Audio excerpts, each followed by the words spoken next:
हाँ, जो मनुष्य सृष्टि का बाप है, जो सबसे जास्ती पतित बन जाता है, सबसे जास्ती योग में कच्ची आत्मा बन जाती है, वही आत्मा को जब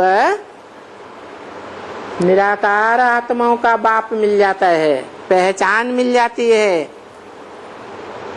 तो फिर वो याद में सबसे तीखा जाता है। क्या? याद में सबसे तीखा जाता है। उसकी यादगार क्या है? शिवलिंग उसकी यादगार है। जो शिवलिंग अव्यक्त मूर्ति कहा जाता है।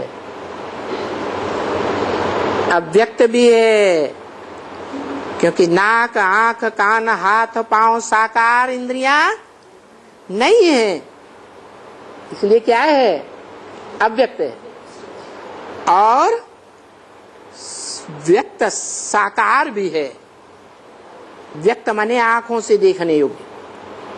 तो लिंग को तो आंखों से देखा जा सकता है, बड़ा है, और बिंदु तो छोटे से छोटा होता है, उस सूक्ष्म ज्योति बिंदु को देखा नहीं जा सकता। इसलिए वो सूक्ष्म ज्योति बिंदु की याद में रहने से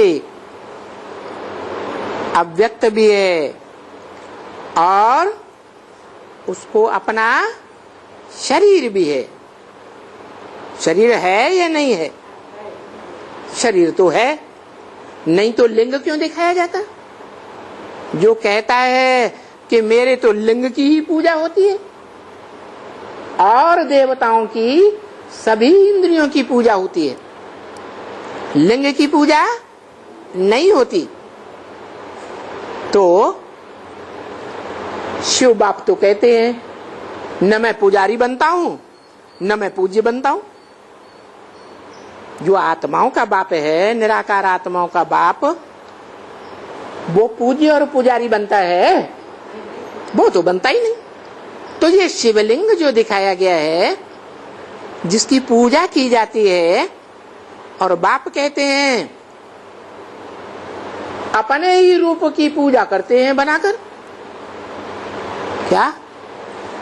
जो देवताएं हैं पूज्य थे, फिर पुजारी बनते हैं। तो शिवलिंग भी क्या हुआ